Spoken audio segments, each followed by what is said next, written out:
शक्ति दो मेरे गुरु शिवाय, मुझे भक्ति दो मेरे गुरु शिवाय।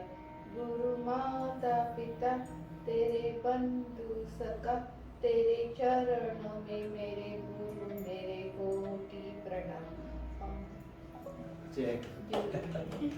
Thank you. Very, very courageous, and you took us straight to Guru Purnima. Thank you. Tomorrow is Guru Purnima, no? Guru Purnima is every day for all of us. And welcome everybody. And we have lots to do. Some beautiful things are coming up. Today's topic is the art of shortcut. Shortcut. Everybody loves shortcut, no? Why don't we get shortcut? Shortcut to millions, shortcut to office, shortcut to a quick relationship. So welcome everybody. What is this art of shortcut? See, there is, before we get into the story with which we are taking on, is there is absolute truth and there is so-called apparent truth. Apparent truth and absolute truth. And India, right from the beginning, for thousands of years, is searching for this truth. And what are we getting it on together for? All of us want to know what is real and what is not real. So the reality, search for the reality, everywhere it is there, that journey is there. You want to know, okay, all right, cut the story, tell me, what are you talking about? You know, there was a contest in Sir's kingdom in Uttaranchal, in the Himalayas.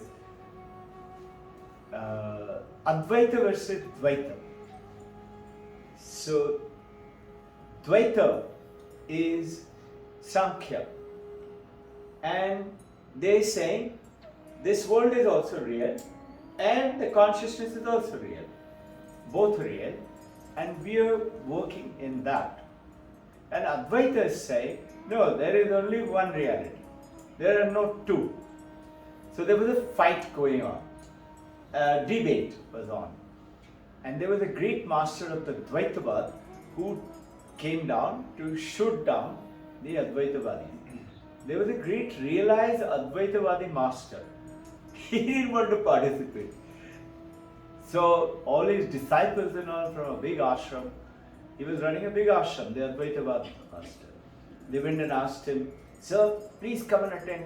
He said, no, I can't attend. He wasn't interested in proving it to what's real. He said, those who realize, they will know. And those who don't know, they will never know. He didn't want to talk. So anyway, his senior devotees and all, they went in for the discussion. And Dvaitavadi Guru eventually, after a lot of talk, eventually said, what you guys talking? Nothing is real. This world is not real. You look at this Parvat, Himakuti, this Pahad. This is not real. You're saying it is not there? What? How absurd, how absurd. So the devotees of the Advaitavadis could not handle that. So they ran to the Advaitavadi Guru and said, Sir, please come. He said, no, I can't come. I have fever. And he was such a enlightened master. The moment he said, I have fever, and they touched him and he had fever. He had 104, 105 degree temperature. And they said, now what do we do? That means we give up. We give in to the Dvaitavadis and say this world is real, and that is not okay. Otherwise, what are we doing? Advaitavadi. So, as they were very downheartedly going down to accept defeat, the Advaitavadi senior devotee He said, no, wait. So he goes back to his Advaitavadi, that realized master guru. Sir, come. Dvaitavadis are winning, and Advaitavadi, that means this world is real. You're teaching us that it's not real. He said, I have fever. The senior devotee said, no, you don't have fever, sir. He said, I don't have fever? And immediately his fever ran away. He said, okay. He goes there. So the Dvaitavadi master is saying, how absurd. You say this mountain is not real?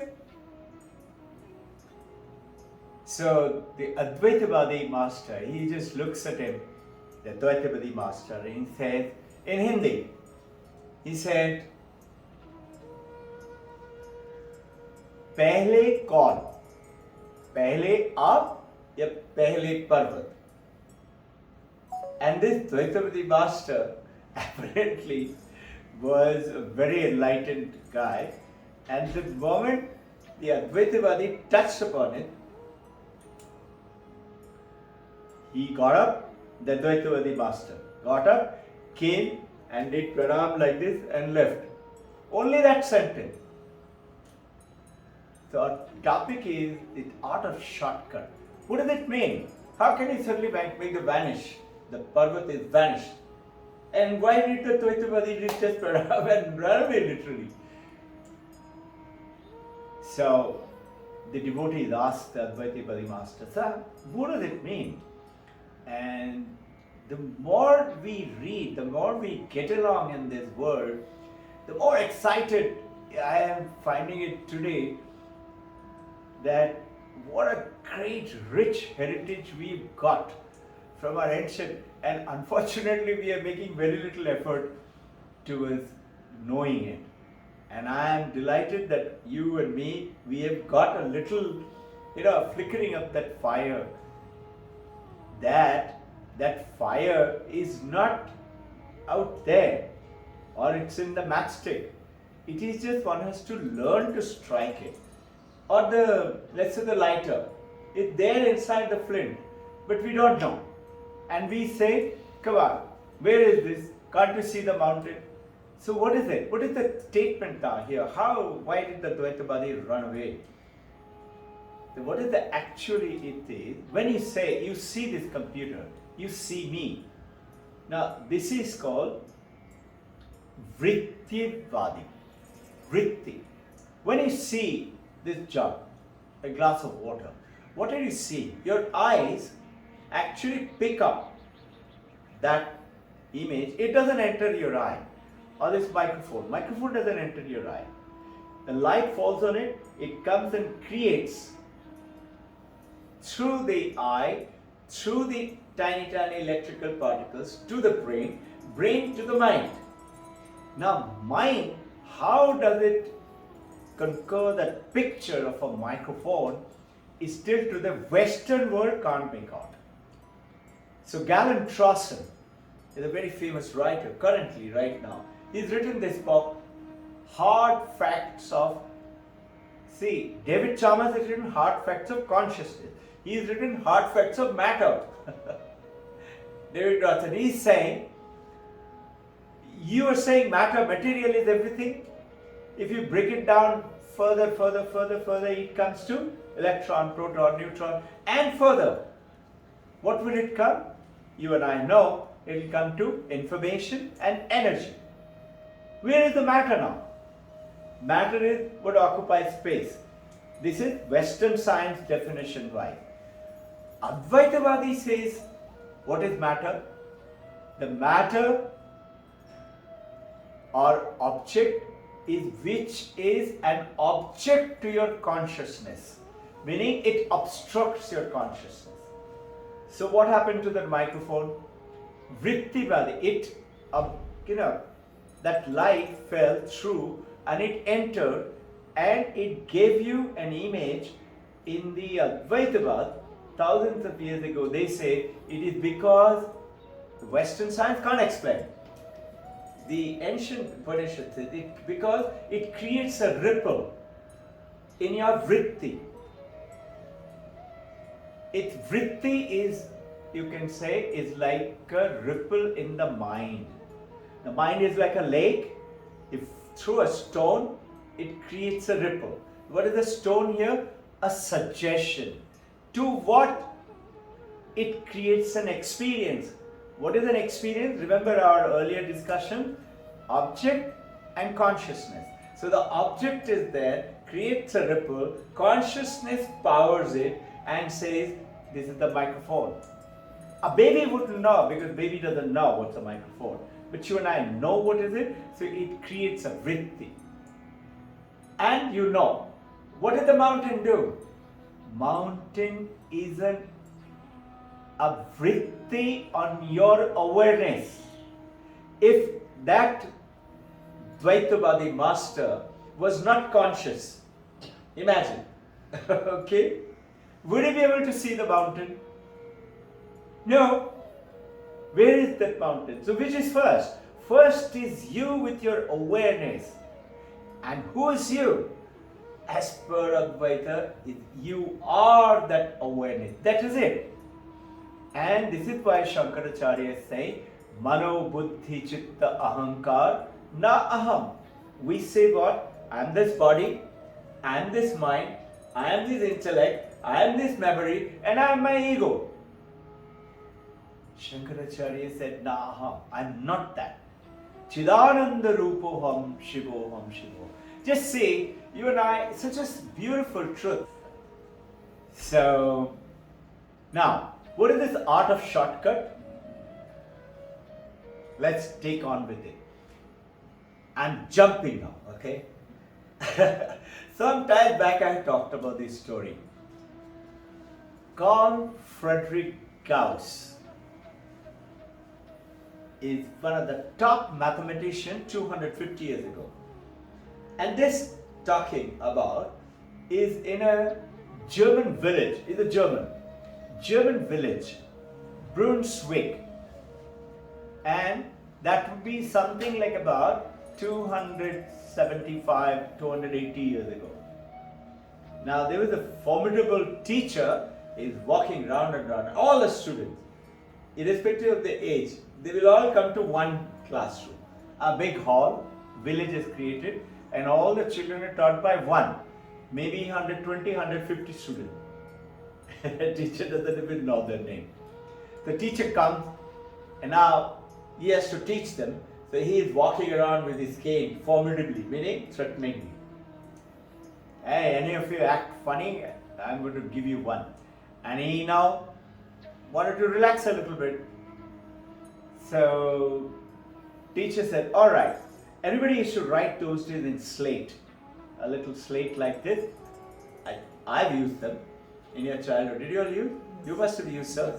Yeah? Have you all used? Yeah, really? Oh wow, I was thinking all of you must not have used. Today's kids don't use. No, Shadha ma'am can't really get a heart attack if you think about a slate. Everybody had to write chalk and slate. So, he said, the teacher, please add 1 plus 2 plus 3 plus 4 up to 100 and tell me how much is that number. Now you know students are going to take a lot of time. So he sat down and he wanted to have a little snooze. As he sat down, Carl Friedrich Gauss stood up and he said, sir, here. He said, what? He thought that this guy is acting funny. He wanted to give him a couple of them. But he thought, wait, let me see his slate. But he didn't want to do it right away. So he kept it upside down. And those 100, 120, 150 students took a lot of time and came and gave it 1 hour another. And Carl Friedrich Gauss's slate was right at the bottom. Then teacher started correcting. Some were right and most of them were wrong. They made mistakes. And then last was Carl Friedrich Gauss. As he opened, he found it written 5050. He was shocked. And he went on to become the top mathematician about 250, 60 years ago. What did he do? See, what did he do? Art of shortcut. And on this there is a book written out of shortcut which I have shared with you all called Thinking Better, and this is written by Marcus D. Satoy. He's the person who's written it. This is a current book released. This is Thinking Better, Art of Shortcut in Life, in everything. What did Carl Friedrich Gauss do? He found 1 plus 100, that is first number of the 1 to 100 and last number of 100. 1 plus 100 is 101. Now, 2 plus 99, that is the second number and the last but one number is also 101. 2 plus 99 is 101.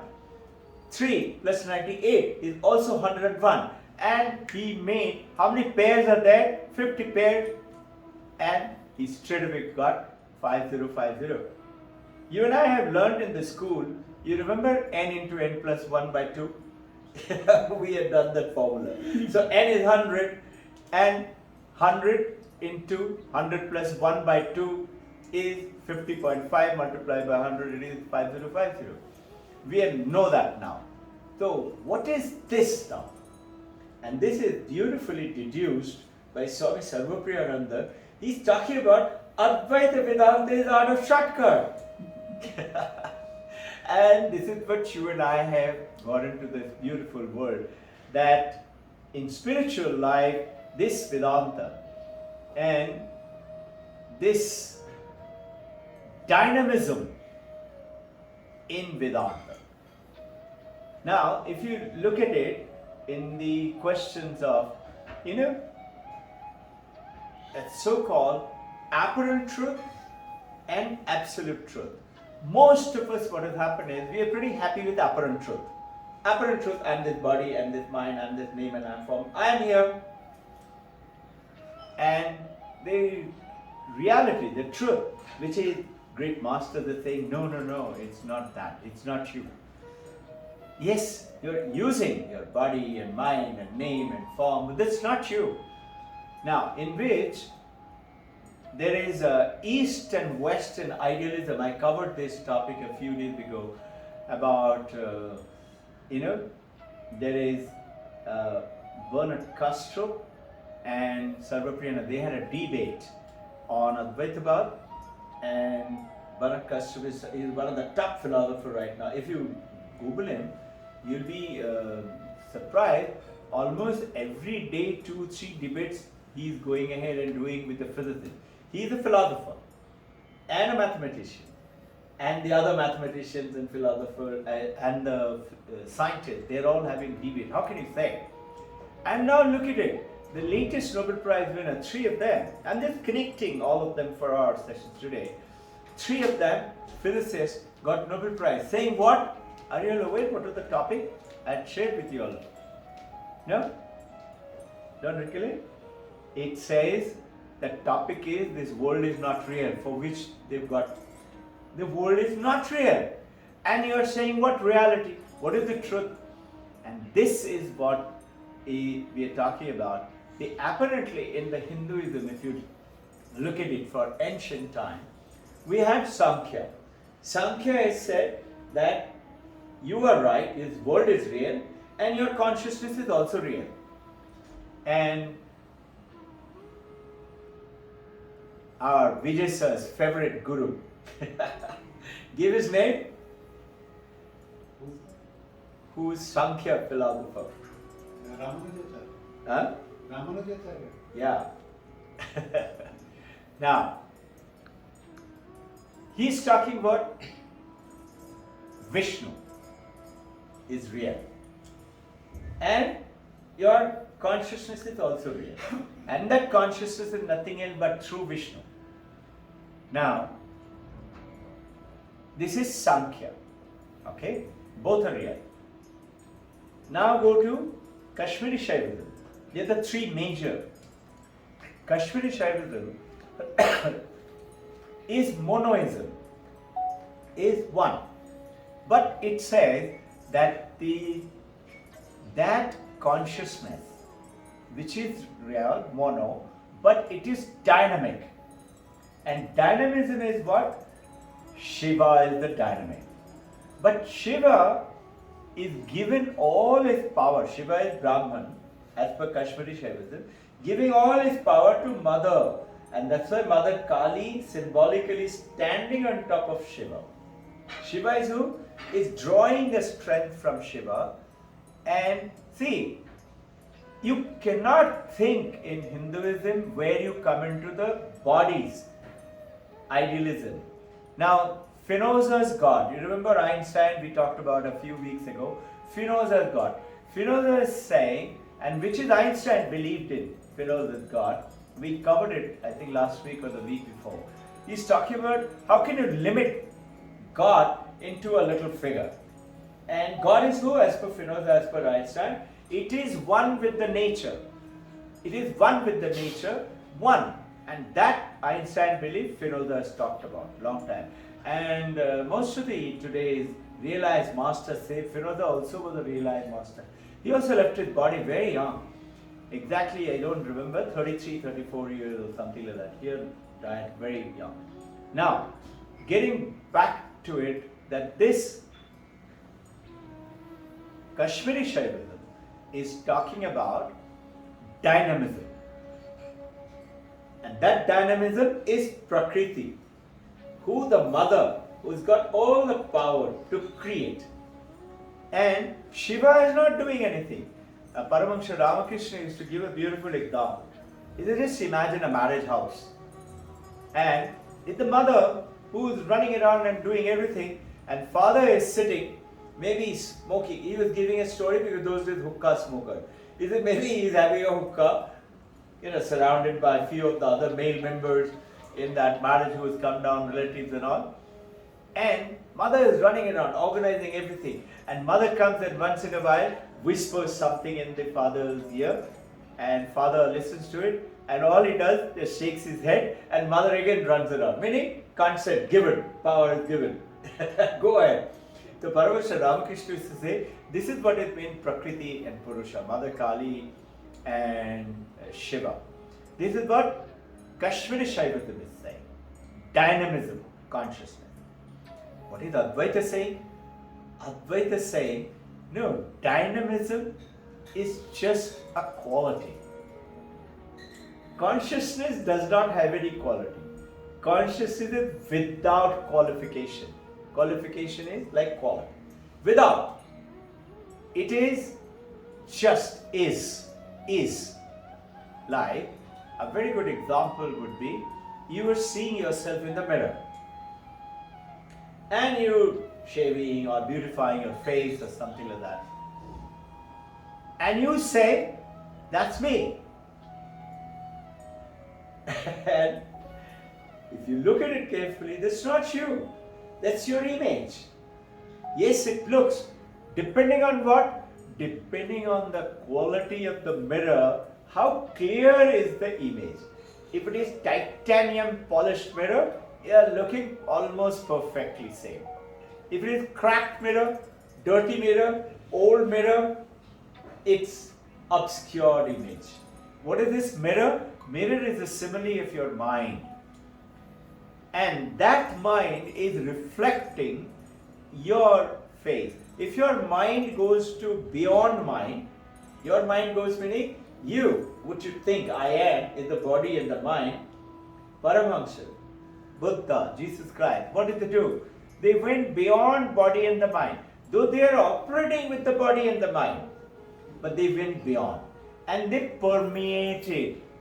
Permeated meaning, is it like, the consciousness permeated everywhere, in everything. What does it mean? Is it like I light the agarbatti there and the incense is permeating all around the room? Is it like that?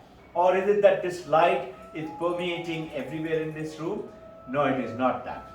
Advaita Vedanta says that is dynamism. But that is what is Shaivism is talking about. That's not what it is. So what is it then? He said it is like the waves and the ocean. They cannot exist without water. Water is the wave, has chosen to be bubble, froth, water, wave, or the ocean or the river or the rain, or it's a choice of the water. Look at it carefully. That mirror image will not be there if your face is not there. That wave, that ocean will not be there if your water is not there. Water, I cannot take it away from the wave. That is permeation, which is what in the consciousness permeating. Meaning, it is the consciousness which has become you and me. So what is it? Satyam Jnanam Anantam Brahman. Satyam is existence. What is existence? Isness. We don't look at it this way because we are too used to say that is, this is. We say this is. So Advaita Vedanta is saying, what is this? So, a beautiful definition by one of the great Harvard professors. He says that this is whatever you can say is an object. What is the definition of an object? Anything that you can say this. What can you say this? Everything. Think about anything. You can say this. You can say this. You can say this clock is this. You can say the water is this. You can say your mind is this. Happy this. Angry this. You can say your thoughts, your past, your present, your future is this. Now that this is an object. So everything in Advaita Vedanta is an object. And what is the subject? Which illuminates that object. What happens when it illuminates? Remember the definition? You have an experience. You have an experience of love. How? This is getting illuminated by that consciousness. You have an experience of, let's say, an apple fell.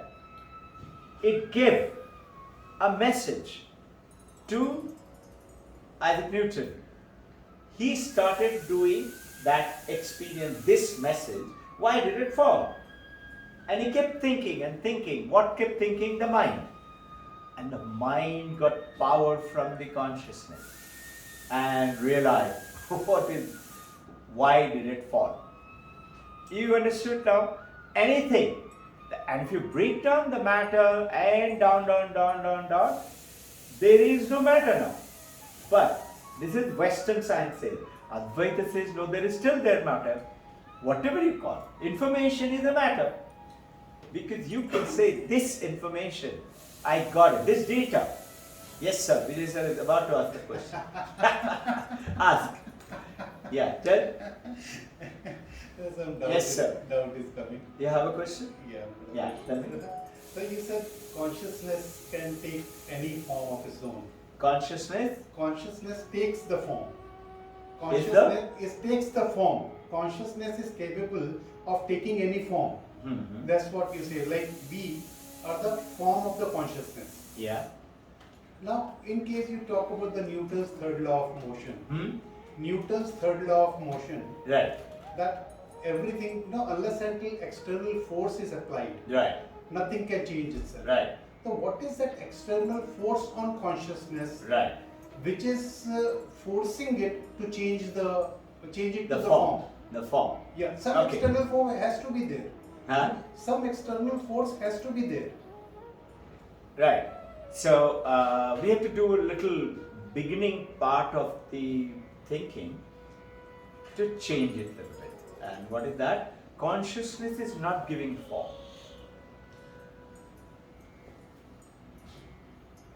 Consciousness is illuminating the form. What is happening? Consciousness, existence is Ananda. Sat, Chit. Chit is consciousness. Sat is existence. Existence and consciousness are not separate. Very good question, sir. It is not separate. They are one. But it appears to be separate. Appears to be. Rope and a snake, without the example. What is snake? It is the rope. It appeared. Did the rope give birth to a snake? Was there an egg or something? No. It appeared. What is that? Illusion. That is permeating. Now, where is the form coming? Right? This is what is the illusion. That we think there is a form. And Isaac Newton is explaining what matter. Matter is not there. Very easy to understand, it is confusing for beginners. So I will explain it. A screen, TV screen. You are watching the film inside. You touch any one of the character with your finger. You touch, whether it is the hero, the heroine, the dinosaur, the Jurassic Park, anything you're touching the screen. You're not touching the character. Character appears to be on the screen. You get it? It appears to be confusing. Now, that form is an appearance. It's not the truth. This is what it means. What is the appearance? Is the awareness, is the suggestion. And the suggestion is giving you to bring this world into reality, which is called Maya. So the Maya is there for you and I. So this is why some of the great masters also say, Jagat, what does Shankaracharya say? Jagat Mithya Brahma Satyam. Brahma Satyam Jagat Mithya. This is what Shankaracharya says. But notice, Vivekananda, his guru is Paramahansa Ramakrishna, his guru is Totapuri, his guru is Shankaracharya. And he's saying what? Paramahansa Ramakrishna Vivekananda is saying Jagat Satya, Brahma Satya. Both are Satya. What does it mean? Where is this Satya now coming in? This is that apparent truth. It appears to be true. And you're living in that world. And you have to perform in that world. You have to perform as a good husband, as a good father, as a good mother, as a good girl, as a good boy. And now how do I go beyond it is the journey, no? It's the Advaita. So this is where we are coming in. So now is the advantage of the, why is the Advaita Vedanta is called the shortcut. Otherwise what is it? Otherwise what is our journey? You have to live your life with purity. You have to manifest that purity in your life. You'll have to meditate. You'll have to speak truth. You have to be kind and caring and bring in human excellence within you. And you have to follow all those 8 folds as per Patanjali. And let's say as per Vedanta, you have to follow those Shata Sampatti and Sadhana Chatushta. You remember Viveka, Vairag, and third one has got 6. Shama, controlling of mind. Dhamma, controlling of senses. Uparati, control all the senses. Titiksha, don't give up. Continue. And then Samadhana, collect the whole thing. And have Shraddha, respect. Without respect, you're not going to learn. You're going to learn science from teacher. But if you don't have faith in him, how are you going to learn? You're always thinking, let me ask a question and shoot down the teacher. He is wrong, I am right. And many people tend to do that. So Advaita Vedanta is saying, you must ask question. But your question should be, and they explain, like this pot. He said it should not be like an inverted pot. Inverted pot meaning whatever the message coming, it doesn't enter. It falls on the top and flows out. Meaning you are not receiving anything. It should not be a dirty pot. It is right way up, but dirty pot. With the information that you're receiving, you're mixing it with your own data. And the third one is that it should not be a leaking pot. Meaning you put the information but it leaks out. You notice, we understand, we learn something, and until unless you practice it, you forget. So what is Advaita saying? Ask question.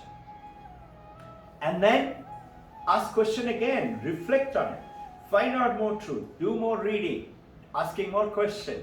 And now Nididhyasana, make it your own absolute realization.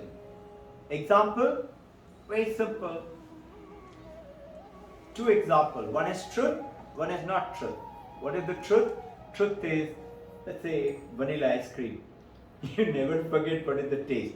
Alfonso mango. Why? Because you tasted it. and you don't forget it. So this is what teaching methodology. If you want the children to not forget, let them taste it. And we have formulated 6F. First F is fun. Second F is freedom. They must be free. Third is flexibility, not rigidity. You have to do this. Would you like to do it? Excite the child to want to do it. The wanting to make the child do it is teaching, is learning. And fourth is what? Fearlessness. I'm not scared. I will ask a question. Fifth is fighting skill. Have you noticed? How? What a great fighter are your kids? No? And the sixth one is focus, concentrate. So all 6F, we formulated this in our own by listening to all these Vedantic messages and all that. And we find that it is happening very nice, the children are picking it up. Now, getting back to it, that apparent which Isaac Newton had discovered, it is on the matter itself. Matter exists. And what is matter?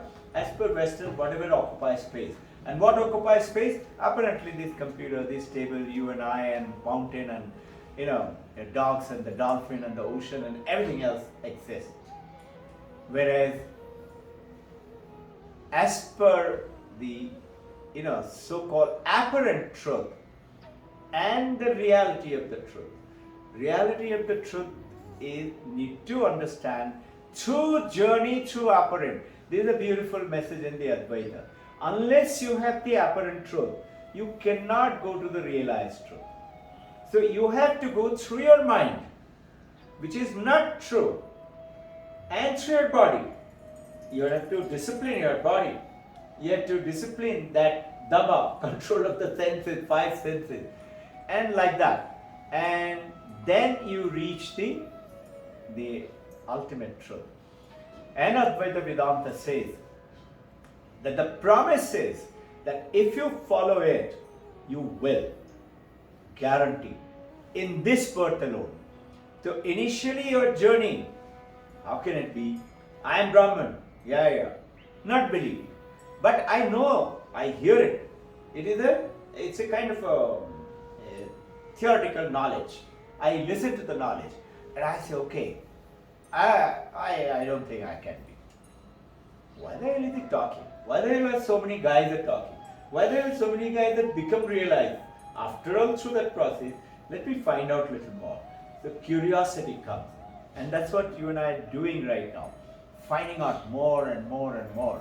And notice the connection of the Western science today, the latest of the Nobel laureates are saying this world is not real.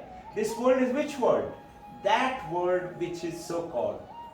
And if you look at in the quantum mechanics, they're coming in with the same thing. They're talking about, let's say, Chat GPT. What is it? It can do everything and anything that you can do better. I was hearing some of the reflections on Chat GPT. Swami Sarvabhayananda said, I asked Chat GPT to write a poem on Swami Vivekananda. It took less than 2 seconds. And I had a big poem of about 200-300 words. So I wanted to challenge ChatGPT. He said, I asked him to write another one. He again took 2-3 seconds, another one. And he said, I give it 3-4 times, and every time it came out with beautiful poem. So it can do anything. But what it can't do is, what did you say, Rishabh? Loudly? Emotion. It cannot, I wouldn't say sense, it can sense, it can perceive, because remember the Google car, but it doesn't have feeling. First person feeling. First person. You're driving a car, Google car is driving. Let's say down the road to Kochi. I don't know if you've done that, Bombay to Kochi. It's beautiful, it's along the coastal thing. On the right hand side, if you're going towards Kochi, it's beautiful ocean, and on the left hand side, all that beautiful villages and children running around, and also chicken. You've done that? I have done that quite a few times. It's beautiful driving down. but you'll get a beautiful feeling. And if you have a convertible, hood is open, air flying, wind flying through, and you're wonderfully enjoying. But Google car is also driving, it has no feeling. You go to Phoenix Mall, you put your hand in front of a tap, or as you enter, the door opens. The door doesn't have feeling. Oh, Ghosh Sahab aaya hai, darwaja kholo jaldi. It will not do that. It will open for equally for everybody. If you just send a little one of those motorized car, you send the car, you're standing there. The car, as it goes to the door will open. It doesn't know this is an automated car. So this is called the senses are there, and better senses than you and me. And it recollects and remembers and memorizes, but it has no feeling, no first person feeling. In that understanding with which the art of shortcut, it takes a long time through these processes, every other process. They're all correct. Paramahansa Ramakrishna, his description is, Paramahansa Ramakrishna is called through a poem in Sanskrit, Sarva Dharmanya Sthapana. He has established all religion. He practiced Islam, he practiced Christianity, he practiced Hinduism, Tantrism, Vaishnavism. He practiced all of them. And Thapakaya Dharmasya, Sarva Dharmanya Sthapana. He is established religion and he has established all religion. And he said that one religion is as true as every religion. Every one of them. Practice whichever way you like. All river comes to the ocean. It will go to ocean. But now what is Advaita Vedanta? Is talking about shortcut. And when Paramahansa Ramakrishna is asked and commented upon, Vivekananda says, he looks a bhakta outside, Mother Kali's devotee. But he, the Advaita Vedanta, is inside. And I look at Advaita Vedantas outside. I'm always asking questions and shooting down. But I am a devotee inside. So this is the difference between them. A lady, Haley, wrote a poem to Vivekananda, an American lady, and she wrote a poem, and Vivekananda was in US at that time, said, and at the end, I've understood, you said everything is God. Vivekananda said, I never said that. He said, of course you said it. You said so many times, I've written it down. He said, no, I have said everything is not. God alone is. Now look at it this shortcut. Everything, thing is what? Matter. Thing, no? Is an object. But the only thing reality is the consciousness. That alone is the reality. And what is an experience? Object plus consciousness. How do we experience the world? By awareness. Another name for awareness is consciousness. That this is how is the shortcut coming into it. And if you and I can understand, initially you will have trouble, we will stumble, we will fall. But the moment you begin to realize, in Kashmiri Shaivism they say, you cannot put Shiva into Shivaling. Kashmiri Shaivism. And those of you who've been to Kashmir, Srinagar, have you all anybody been to Shankaracharya Hill? Yeah? That Shankaracharya Hill is a lovely climb. I remember, it reminds me, in the Air Force, we had to do a jungle and snow survival course. It is about 15 days course. 7 days out of which you have to live with no food. You have to live in the jungle. Out of which 2 days, I think, or 2.5 days was in the snow. Total snow. And about 7 days was in a jungle, in which you have to first toughen up. Now, I used to be very tough, really very good. And I had no sickness disease. Those very good qualities Divine Mother had given. Shankaracharya Hill, They took us up from the staircases, and from the top of the hill, he said, let's see who can get down fast. Everybody started running down the staircases, no? Going very fast, and it goes like that. I like a monkey, you know what I did? From Shankaracharya Shiva, I slid down straight through that slide. There is only rocks and jungle, and I slid and I got hurt pretty badly, but I was way ahead of others. I did such monkey trick, I'll never forget that. And I remember after my, today it is again different, but during the beginning of the journey and the end of the Air Force, I had a terrible injury on my leg, on the knee. Beginning part of this session, I remember Guruji and I, we went to Bangkok to spread this word. And in Bangkok, my knee was very badly injured of an ejection and the injury, some accidents and all that. It's swollen up, very bad, left knee. I don't have kneecap there, it's shattered. And it swelled up so much, I couldn't walk from here to there. It was so bad. And I was wondering, how am I going to go back? Aircraft pilot may not allow me because I'm medically unfit.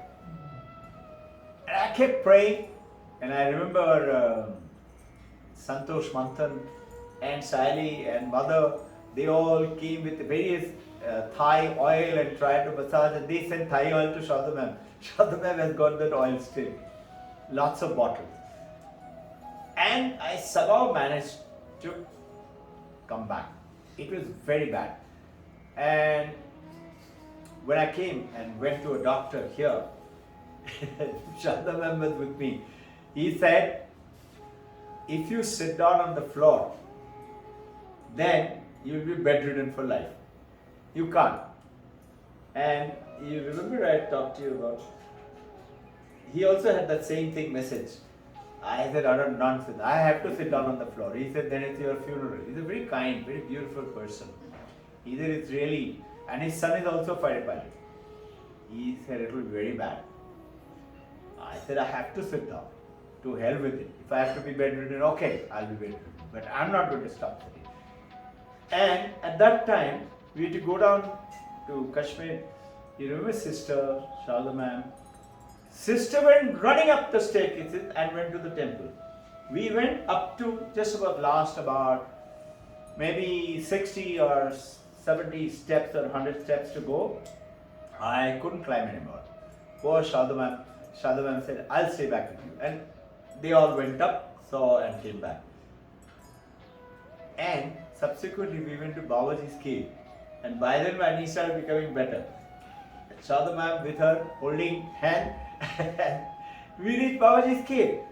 And now I can literally run up that staircase. Same thing. This is what is the power of the Vedantic practices. You'll be surprised. All that injuries, kneecap, everything is healed on its own. How does it heal? I don't know. I don't want to know also. So, what is the message of the Vedanta? It will happen. Whatever is there in your mind. What is Krishna saying, Bhagavad Gita is saying, I will grant you whatever you want and whatever you have in your mind, and I will protect it. I will not let anybody take it away from you. Krishna's words. If you surrender to me. If you surrender to me. So now, getting on with this art of shortcut, instead of long time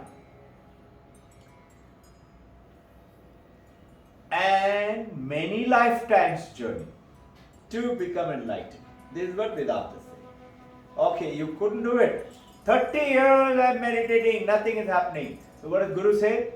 Okay, better luck next life. Now that is not acceptable to you and me. We are saying utter nonsense. This life alone. We want this life. Which life? This life. You and I have to make all our effort. Do a little study, do a little questioning, do a little listening, spend a little time, and you will see. If a monkey like me can start understanding. So, story time. What's the story time? Rishi Vyasa. Tomorrow is the Guru Purnima.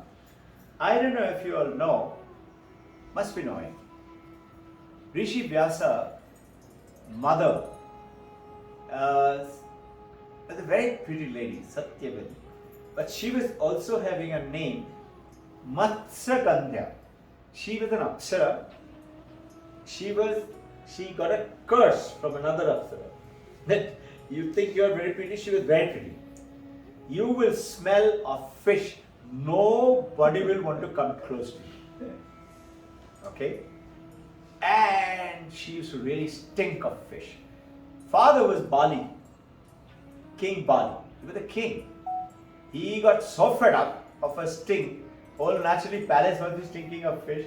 So he didn't want her to be there in the palace. He gave her away. To who? To somebody who was a fisherman. He said, you go there and you live with him. And his name is, I think, I have written it down somewhere. Fisherman, yeah, Dasaraja. Fisherman Dasaraja. I'm giving you some data about, nobody else knows this, I think, because I didn't know it. So I started studying it and I found out all these details. Now, Dasaraja and Satyavati, this says, very pretty lady. So what she used to do, she would take a boat and ferry and catch fish. So ferry from this end of river Ganga to that end of the river Ganga. It is river Ganga. Now, one day, one Rishi Parashara from the other end said, I want you to drop me to the other side. So naturally, Satyavati agreed. Halfway through the river Ganga, Rishi Parashara, he said, wait, I've changed my mind. I don't want to go to the other side. You take me to that island. That island, Rishi Parashara was a great saint, realized great master. He, with his yogic power, created that island. And Satyavati said, okay. Satyavati took, as they landed the boat, Rishi Parashara now tells Satyavati, I'm in love with you. And I want you to live with me in this island. Now, imagine Satyavati now. Who's she? Matsagandhya. Nobody wants to come near it. And she was cursed. No man will ever come. And now there is a Rishi is telling me. Now she naturally fell for it. And she said, okay. And you will be shocked to hear that in Hinduism, we had 8 kinds of marriages. Did you know that? I also didn't know. And this is called Gandharva marriage, which is so-called love marriage, what you call today. You know Sayambara marriage, you've heard about that through the story. Like, then there will be like Rishi Janaka. He would create a contest, okay, which was like Sayambara, but not Sayambara. Sayambara is, let's say, Sita will choose amongst all of them who should be my husband. And they will call all the eligible men over there, and wherever she gives a garland to will be her husband, right? Now, like that. But here, they will create an obstacle, a test. Whoever clears that test will marry my daughter. And then, if more than one clears that test, then she will choose. That is how it was, part Sayambara. Now, it just so happened, you all know that Arjuna threw the wheel and there was a fish, and Arjuna had to look at the water, and through the wheel is rotating and wheel has got spokes, and generally the arrow will strike the spoke. He has to shoot it at such a speed that it enters between the spoke, and he was asked by Dronacharya, his guru, what do you see? Everybody else said, I see the wheel, I see the fish, I see the eye, whatever. Arjuna said, I see only the eye. And Dronacharya says, go ahead and shoot. And he shot through the arrow. That kind of a skill. Like that, there were 8 kinds of marriage. Last marriage is very exciting. Exciting to read about. You know what is that marriage? It's called Rakshasa marriage. You know what do they do? Rakshasa, like, they will come, grab the girl, whether she likes it or not, and kidnap her. And go and get married. You've heard about a lot of, you know, Bihar side is still happening. There are some. Okay. And let's say in Puranic story, mythology, you know, Krishna married 16,000 those Nagas. Nagadev came down and he was an Asura. He came and abducted all the Rishis' daughters and took them to the Nagaland under the ground. And Krishna was born to kill him and recover. Now 16,000 girls are relieved. And they're free now. Krishna said, now you can go back, you're free. They all went back and all the fathers those days said, I don't want you. You lived with an Asura, God knows what all you did. We don't want you. You go back. And all of them came back to Krishna. Krishna, what have you done? Now just see, you freed us. We are happy to be free, but nobody wants us. My father doesn't want me. What do we do? Krishna said, okay, I will marry all of you. Dasharaja gave away and Satyavati stayed with Parashara. And after a while, Parashara said, now I need to go back and pursue my meditation. And you will be giving birth to a baby boy. And I will come back when the baby is the right age. I'm not leaving you, but I'll be away. And whenever you want me, I will come to you. But I will come certainly when the boy is ready. The boy's name was given Krishna.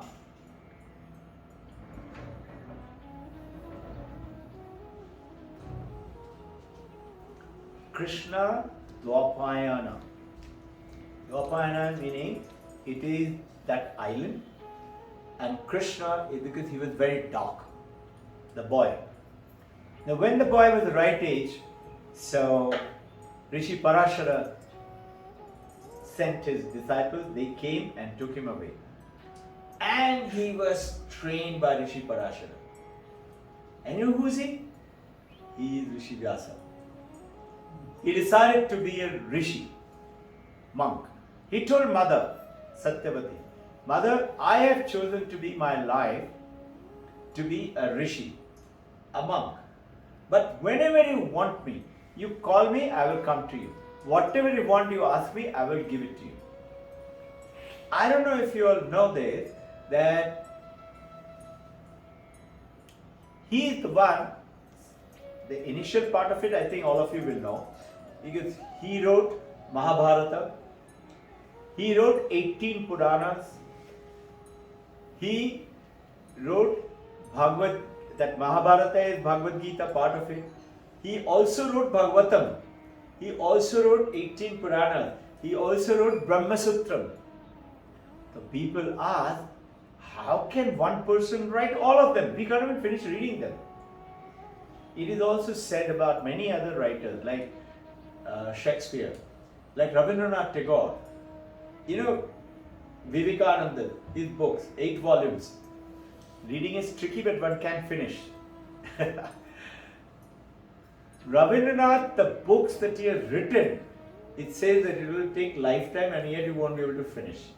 Now, how can Vyasa write so many? So the story is that he is to ask Ganapati, Ganesha. You all know this story. Ganesha said, okay, I will write on one condition. When I start writing, you will have to keep on talking without stopping. The Rishi Vyasa said, sure, no problem. But Ganesha, you have to understand what am I telling on the mantra before. If you don't understand, I'll have to repeat it. So Ganesha just smiled. He didn't say anything. And apparently he understood everything. So that's how it was so fast written down, all of them. He's called Veda Vyasa. What is Veda Vyasa? Veda is knowledge, and Vyasa is this splitter of knowledge. And he created the 3 Vedas. Right? You know about the names of the Vedas, right? He created the 3 of them. The 4th one came in afterwards. So that's why he's called splitter. Veda Vyasa means splitter. He split the Veda. You will be surprised that Satyavati, Hastinapur, right in the river Ganga, was the village, was the kingdom, Hastinapur. Satyavati asked Vyasa, I want you to create the heir of Hastinapur, the ruler of Hastinapur. You'll be surprised, the Rishi Vyasa, he threw, I'll tell you these names, he created Shuka. Shuka was a great sage. His name, the mother's name is Vatika. Vatika is the mother, father is Vyasa, and Shuka, great sage. He became a great sage. He's considered to be his heir, really. And then, did you know that through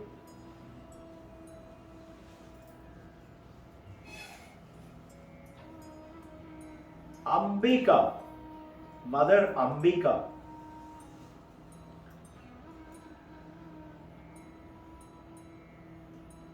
Dhritarashtra was created. Mahabharata Dhritarashtra. Father is Vyasa. I didn't know that. I came to know now. Pandu. Pandu's mother is Ambalika. Father is Vyasa. And Vidura. We know Vidura, Dhritarashtra, Pandu, they are brothers. But each mother is separate. Father is one, Vyasa.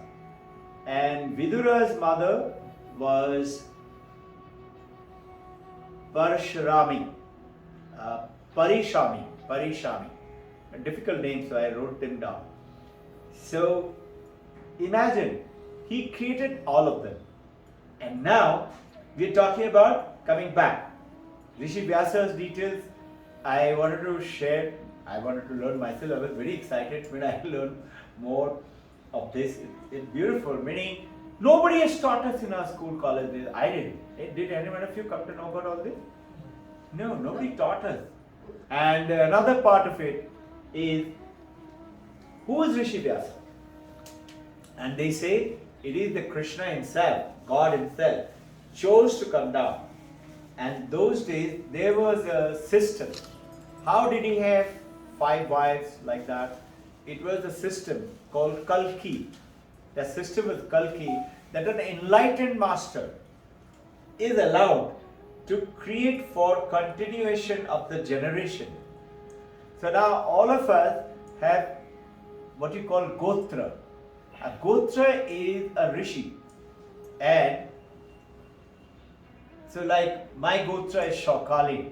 Your Gotra may be Vashishta or maybe Kashyap or something like that. I remember my mother's Gotra was Kashyap, father's was Shaukali. So like that, a Muni's name, a Rishi's name. How are the Rishis? This is the Kalki system they had in the ancient system. And this is how Rishi Parashara asked her, but he also married her, and that's called Gandharva marriage. And this is how it proceeded. I will touch upon, if there is a little time at the end of it, about our country, Bharat. But before that, that will be another story, will take 5-6 minutes. But before that, I will come down to about 700 years ago, Swami Vidyaranya. I found his picture also. Great looking saint. And Advaita Vedantist, great master 700 years ago. And he wrote Panchadashi. In Panchadashi, first stotram is praising his God, praising his Lord. And then second sutra is about Guru and God. Third sutra, which is the actual first sutra, he's writing like n into n plus 1 by 2, what the formula that you are known, or the shortcut for calculating whatever the number. And like Carl Friedrich Gauss wrote, and that book is given Art of Thinking, creating shortcuts in life. This Vidyaranya created us that key to the shortcut for Advaita Vedanta about 700 years ago. And I will read out, this is this book Panchadashi, okay? And you'll be surprised, this whole book is written explanations on Panchadashi by various great masters after 700 years. So he is about 700 years younger to Shankaracharya. Shankaracharya about 1400 years. He's 700 years. And Vidyaranya. Vidyaranya is this third stotra. I'm going to read it out to you. Saptasparshadayo vidya Vaichitra jagare prithak Tato vivakta tato sambit Aikarupanya vidyate. What does it mean? It is talking about exactly that what we touch, taste, sabda, sparsha, etc. is not real. And there is a reality. And that vichitra, once you realize that vichitra world Vishwa, then Jagata Prithak, you will be able to Prithak, you and I know Prithak is separation. You'll be able to separate that word. Just like, see, milk you can mix with water, right? But if you make curd out of that milk, and then you churn that curd, it becomes butter. And now you put that butter in the water, it cannot mix. It will float in the water. This is what he is talking about, that sabda sparsha jagrati prithak. This is what will become separate. And then you will have samvitayika rupayana vidyate. You will attain that oneness. And he goes ahead and explains continuously. You remember I talked about Brahma Satyam Jagat Mithya, which was Jiva Brahme Vanaparaha. This is Shankaracharya's Satyam. Jagat Mithya Brahma Satyam. He's saying, but he is also saying Jiva Brahme Vanaparaha. He is going on to say the Jiva, which you and I think is sentient being, meaning a name and a form and a function. You are actually Brahme Vanaparaha. You are in the Brahma. And the moment you realize this, then you will be operating in so-called Jagat, which is Mithya, which is not real. Screen is the truth. Picture is not real. Gold is the truth. Ornaments are not real. It's just a form. That form which you were talking about. It's just a form. So, waves, ocean, bubble, froth, rain, puddle in the dirty street is all form. But Satya is the water. This is what you will be able to. Now, you remember I talked to you about in the last session of the honey of Advaita Vedanta, the honey of the Advaita Vedanta, in which Lakshmi Bharat Kavi had written down those, you remember I talked about 15 slokas, and those in which he's talking about everywhere Aham Asti, I am there. Everywhere. Aham Asti Sadabhavi. Sadabhavi. We are always there. Like what? You say, I can hear you. I am hearing you. Another way to express it. I am seeing. I am thinking, I am loving, I am hating, I am not liking, I am liking, I am understanding, I am not understanding. Have you realized? All those are different things. But I am is always there. Aham asti sada bhav. This is what he's going ahead and saying. This is the honey of the Advaita, which is this I. I is not that mind, not that body, not the form, not the name. I is that consciousness which makes you your mind. Example, get back to few weeks back, which we had long discussion with all of you, particularly Vijay sir asked, and it was moonlit night. Tomorrow will be full moon, beautiful moon in the sky. Supposing there is no cloud, you will look at the moon, look, and you will see, look how beautiful the moon. Will you ever say, look how beautiful the sunlight? No, but you know technically it is not moonlight, it is the sun's light. Sun's light coming through the moon. It is now aham asti. Now look at it. Sun's light is the one which is through the moon, is lighting up the earth. I don't know if you all know, dark night, jet black night, can't see anything. Do you know that that dark night is flooded with sunlight? How do we know? If a moon passes through it, the moon lights up. And of course, depending on the position of the moon, how much will it light up? Halley's Comet. Do you all know that the Halley's Comet did not have its own light? How do we see it then? It's because the sunlight falls on it, or a satellite. You see through a telescope your satellite, you could see it. How? Because sun's light is lighting up. Example, understand this, otherwise it sounds very difficult. Dark night, where is sunlight? See, you're driving through a mountain, going up to the top. Most of you have done it. When in a turn, your searchlight of the headlight of the car is falling on the mountain, you're seeing the jungle, you're seeing some burning eyes, some animal, bird, something. You're seeing the rocks and stones and all that. And the moment it goes towards that, which is the plain open dark sky, you will see your light is going up to a certain extent and then it vanishes. No? But if there is a bird, a bat, or a bird, or an insect flies in front of it, you see that. That light is lighting up that insect or the bird for it to be seen.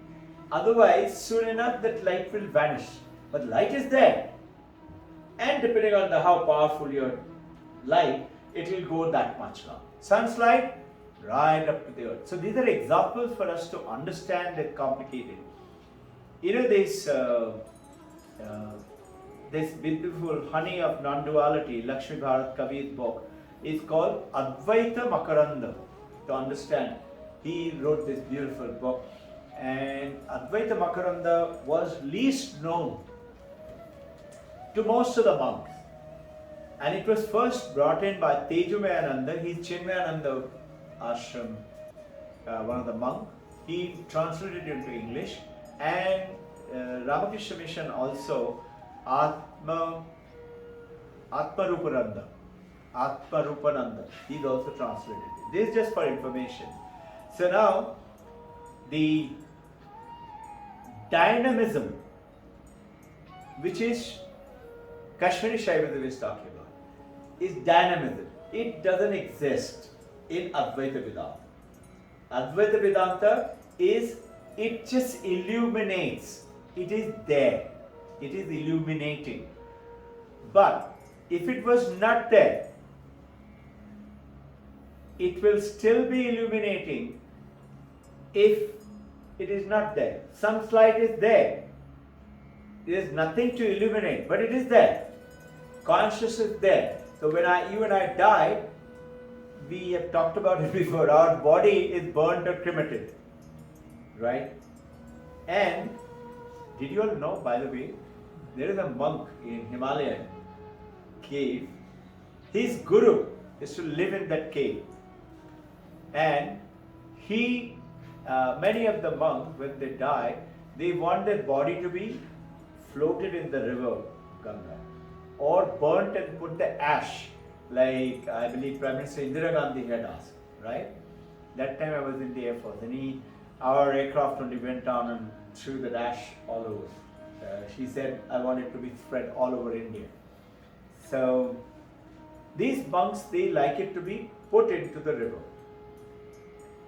But they had created a coffin for him, so in which he was carried, and then he was taken away and floated, and a coffin came back to the cave. His disciple, he decided to sleep in that coffin. He used to actually live in that coffin. And somebody asked him, why do you live in a coffin? He said, to me it's a nice warm place because very cold, Himalaya. He said, I am very happy there. I have all this coffin and all. He is beyond that. He said, it doesn't matter. I don't know if you know some tantric, they go to the burial ground or the burning ground, and they sit on top of a dead body and do meditation. You must have heard about it. To realize that soon this body is also going to go. There are some beautiful anecdotal things we picked up. One more, a beautiful understanding before we get on to that story is, I told you Bernardo Kastrup and Swami Sarvapriyananda, the idealism between East and West. Western idealism, Eastern idealism. You'll be surprised, Bernardo Kastrup, it's there in the YouTube. You can listen to it. Between 51 minutes and 54 minutes of the recording. It's more than 1 hour talk. Around 51 to 54, that 3 minutes talk, Bernardo Kastrup is saying that what everybody's saying that consciousness in the Western world is an epiphenomena. What is an epiphenomena? It's a part of your brain function. That is the evolution theory, that there was nothing, there was first light, then came the water and all that stuff, and then the 5 elements came in and the life formed, and then life evolved, which those, the monkey to human beings and all that is the, right? Now, Kastrup is saying that there is no evolution. And he's saying, I do not know how. Listen to it, it's very powerful. He says, I do not know how 3,500 years ago, he is putting it 3.5. And without the says is anything from 3 to 6,000 years ago. We do not know exactly. He says about 3,500 years ago, how did the Hindus discover this truth and written down in the form of Upanishad? Upanishad. Uppa is sit, Nishad is near. Those days used to be taught through Shruti and Smriti. Guru will talk, you will listen and remember it, and then that's how it was developed. There were no books, there was nothing, right? And Dara Persian, Aurangzeb's brother, right? Dara Shikoh, he got it translated into Persian, Upanishad, and called it Upnikhat. And this went to Germany, Upnikhat, and they translated it to Latin. And that is what Schopenhauer happened to read. And you know what Schopenhauer says? He says, Upanishad is the solace of my life. Before going to sleep, he said, I have to read few lines. Can you imagine? Schopenhauer. And he says, and will be solace of my death. Meaning he understood. Schopenhauer is considered to be the soul and the spirit of America. And one of our Indian boy, and it is mentioned by Philip Goldberg in his book called American Veda. I've shared with you all this story. American Veda, Philip Goldberg, he is a staunch believer in Indian Hinduism, and he came to India. He was going around, he went to all the spiritual places, and he went to Rishikesh. and he was also sitting. There were a lot of, single hut, all the monks and rishis are sitting there and meditating. So he saw one of the young guy meditating in front of one of the hut. He went and sat close to him, just wanted to ask, he's a writer, journalist. And after a while, this young boy opened his eyes and he went and asked him, would you understand English? And this boy spoke to him in a very powerful British accent English. So, and Philip Goldberg said, I was shocked. He said, how come you're here? He said, you know what? I went to America to one of the Ivy College to study. And I happened to read Schopenhauer. And when I read about the power of Vedanta through Schopenhauer, I renounced that world and came back to India. And I've become a monk. Now I'm in realizing journey. Can you imagine? This is what the Western world is talking about. And you and I talk about Gallentrossen also, the heart problem. And Bernard Kastrup is saying, let's say the number 50 kg overweight or I am 20 kg. That is okay. Air India is allowing 30 kg. But Indigo allows only 15 kg, no? So many people are shifting towards Air India now. This is a very smart strategy they have given. 30 kg. Shadab says always buy Air India ticket. If it is connected, we like to buy that. It's naturally good. We have to carry things, gifts for people and things like that. So now, Bernard Kastrup is saying, whether it is 1 kg or it is 50 kg, whether it is 1 kilometer or 100 kilometer, what does it give you? The moment you're talking about 1 kilometer, let's say you're talking about walking. What does it mean? It giving you a feeling of 1 kilometer walk or a 1 kilometer run. And people are doing 100 kilometers. He said, and that 100 kilometers run, it giving you a feeling of 100 kilometers run.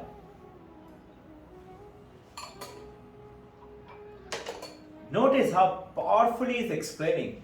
He's saying, what is it giving you that number? It's giving you a feeling. How do you know that feeling? What is the feeling as per definition? Limit. Huh? It is a limit. It is emotion, a limit. But what is it? Happiness. Huh? Happiness. Sorry? Happiness. What are you saying? Happiness. Consciousness. Happiness. Happiness. Happiness. Happiness. Huh? Yes, but those are parts. Sadness, happiness, anger, etc. Those are feelings. But what is feeling? Feeling is an object. How are you experiencing the object? Experience is what? Object plus consciousness. Because of consciousness. Bernard Kastrup is saying, that feeling will not be there if you are not conscious. He said, as far as I am concerned, listen to it. It is Upanishad alone. And I'm amazed the more I'm listening to all this. Even Thompson, I shared with you that book, it's with us here. He's writing about waking, dreaming, being. What is it? Mandakya Upanishad. Sapna, Jagrat, and Sushupti. And Chaturtham, Turiya, which is being, is I am. That I am. Going into, let's go through that little story of Bharata. I have about 10 minutes.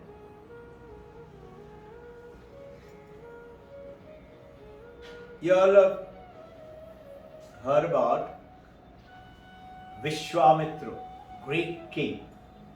Right? He was a great king. Vishwamitra decided that I don't want kingdom. I wanted to go to the forest and do meditation. And he wanted to discover the power, the truth.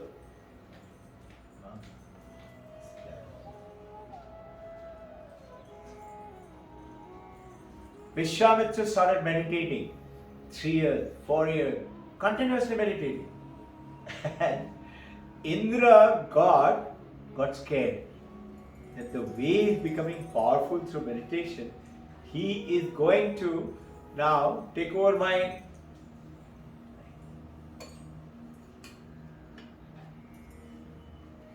He's going to take on my kingdom, heaven, take on my throne. So what did Indra do? Indra sent Menaka. Little bit of this we know. Menaka came down. Menaka was an Apsara and very pretty. She was the prettiest of all. And she came, she tried to distract Vishwamitra. Couldn't succeed for some time. But eventually, Vishwamitra opened his eyes. And when he opened his eyes, the moment he saw Menaka, and he forgot about his meditation. And then they lived together, and a baby girl was born. The moment Vishwamitra laid his eye on the baby girl, it immediately shook him up and made him realize, what have I done? And he told Menaka, I know now why you've come. Naturally, the Rishi came to know, you have to now onwards look after the baby all by yourself. And if you try to approach me, I will curse you in such a way that you will repent all your life. Don't come to me, don't see me. So what happened? Vishwamitra absolutely just rejected the baby. Mother, Menaka, she is an Apsara. Now she has to go back. And how is she going to raise a human girl baby in this earth? Now she kept praying and meditating, and eventually she realized that she has to get back. So what did she do? She prayed to all the animals and the birds in the jungle to take care of this baby. And she put the Shakuntalam into a banana leaf and told all the animals and the birds, please take care of her.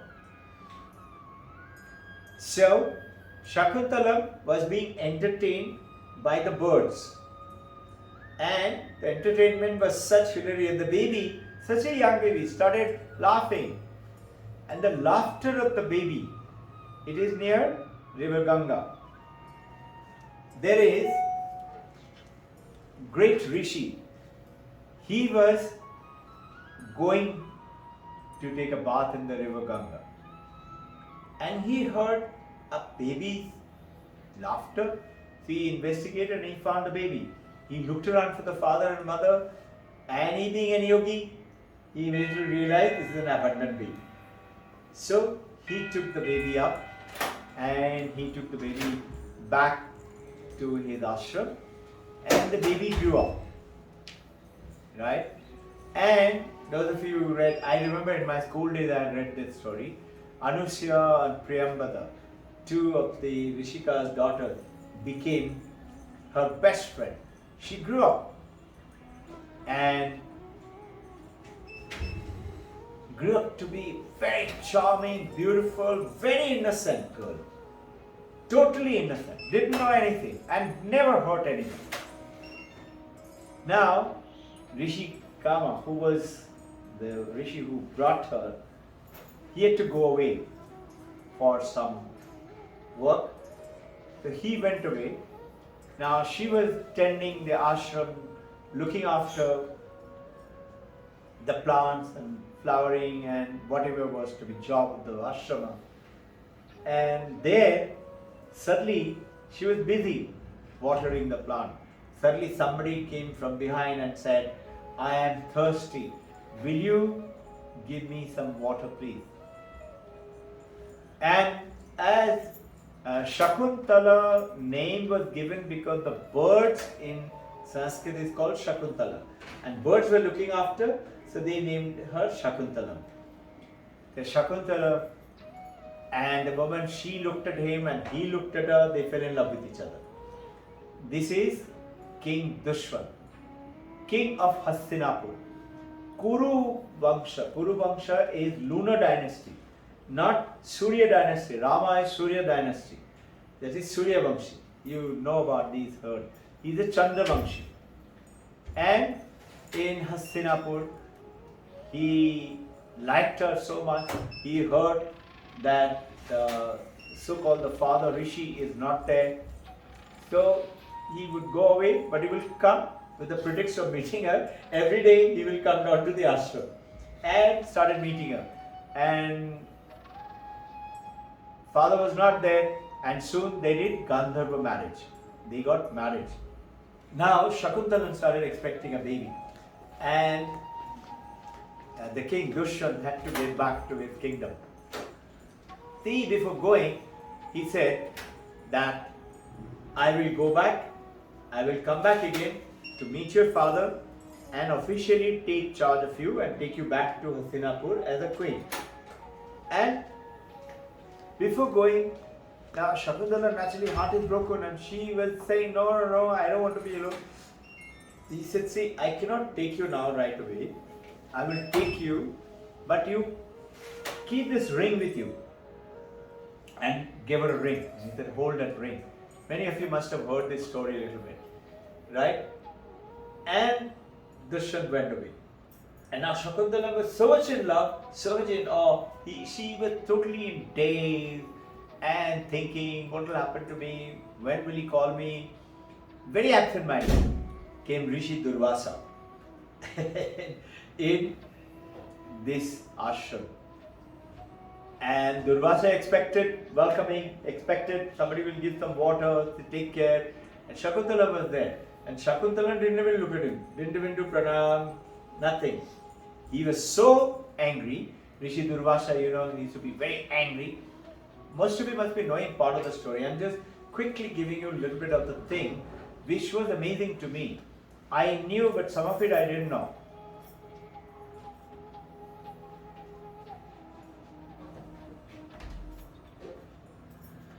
He took water from his kamandal and cursed Shakuntala. Who you are thinking of will never remember you.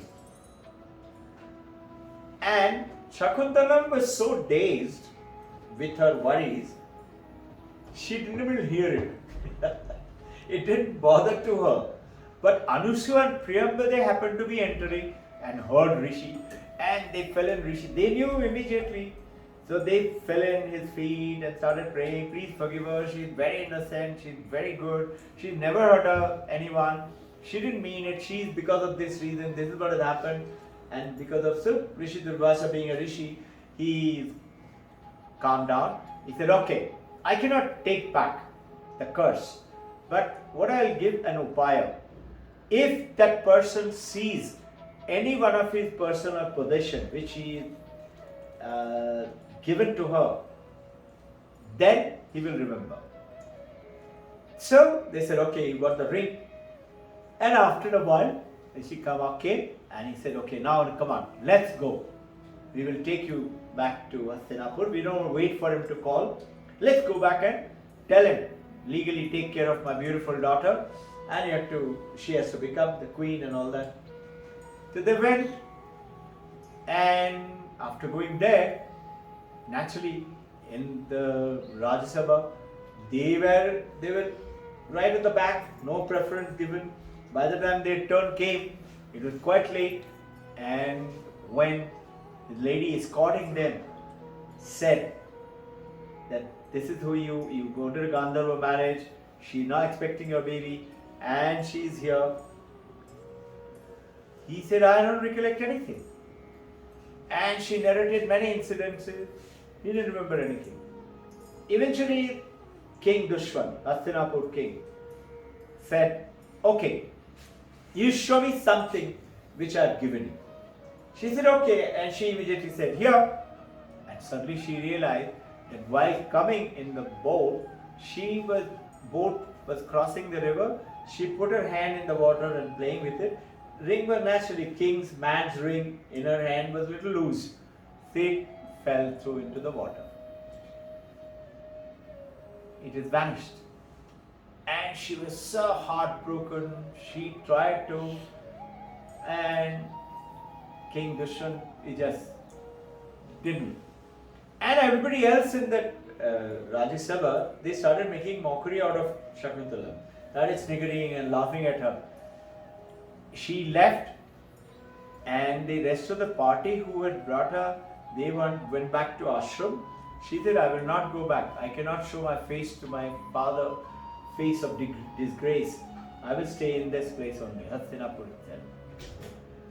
She in the Hastinapur called for her mother.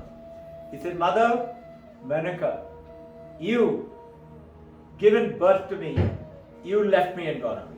My father left me and gone away. Now my husband has also left me and gone away. What have you done? Why am I here? And it said the Rishi Menaka came down and she took her to Rishi Marichi, another ashram in the jungle, and told Rishi Marichi the case.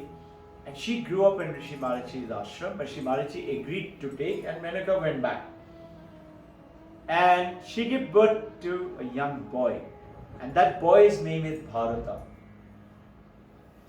Bharata became daring, very courageous, and his favorite pets were all animals. Now so happened, King Dushwan, that ring was swallowed by a fish. This much you all remembering. And one fisherman caught that fish. And he went and told his wife, instead of selling it, it was a beautiful fish. He said, I'm going to eat it myself. So he told wife, come on, you cook something nice. The wife cut it open and found a beautiful ring. So he said, wow, this is my fast opportunity to get rich. So he took the ring and went to the market to sell it. And the soldiers and all came to know, he's a royal king. Ring. They immediately caught the fisherman, and there was a lot of noise, and Dushyan Singh said, what is all this noise? Somebody has stolen your ring. He said, who is this? This fisherman. He said, bring him. Fisherman comes, and the moment King Dushyan Singh sees that ring, she remembers everything. And she remembers how I have humiliated my own wife, and how I allowed everybody to ridicule her. And he told everybody, go and search for her. They couldn't find anywhere. And years went past, 12 years. King Dushwan was invited by Indra, please come and fight with those, help me to fight with those asuras. And he agreed, and he went and defeated the asuras. Was tired. While coming back, he went to Rishi Marichi's ashram to rest for a while. As he went with a couple of his soldiers, he found a young boy is fighting with a lion and opening up the jaw with his force to count the teeth. And the lion is not harming him. And he said, wow, what a courageous boy. I wish I have an heir like him. He will be the right person for Hastinapur. And there was in front of the boy, there was a black thread line. And he picked up the thread, and he's like an armlet. He asked the boy, is this yours? He said, yes, it must have fallen down. And a maidservant came running, and he said, sir, sir, sir, don't touch, telling King Dushwan, don't touch that. He said, why? He said, because Rishi Marichi has given that to the boy as a special charm on that ring. If anybody touches that thread, meaning anybody touches that boy, that thread will turn into a snake and will bite the person who is touching it. Don't touch it other than his own father and mother. And Rishi Dushwan, courageous, he kept holding it and smiling. And everybody surprised, nothing happened. Shakuntalam happened to hear that noise and come in. And seeing Dushwan, she was shocked.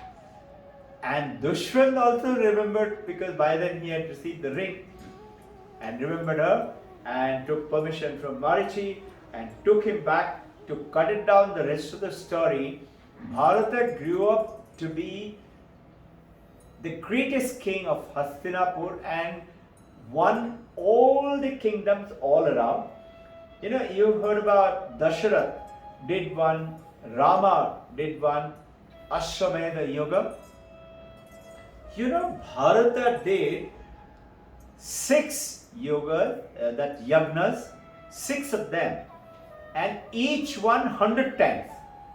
Can you imagine? He did Ashwamedha Yoga 100 times, Vikramaditya Yoga 100 times, and like that. There are some 5 other names.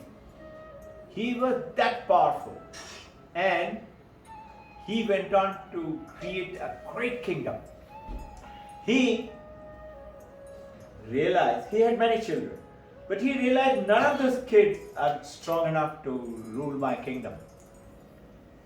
He found one, not a royal blood, a simple village boy, but very courageous, and he, for the first time, decided that he will be the ruler of my kingdom. His name was like Abhimanyu. You know, he is the one created, and all this Dhritarashtra, Pandu, Vidur, everybody is descendant of that, from that in Hastinapur. And Dhritarashtra did just the opposite. What did Bharat did? Bharat said, if the right person should rule this country. Are you with me? This is the political scenario now. Right person should rule the country. Bharata started it. But what did Dhritarashtra do? Let his Maya, let Duryodhana rule, and Pandu was to be thrown out. And that was the beginning of the destruction of, as per this, of the Bharata, started from the Kauravas. Let's do exercise. Okay?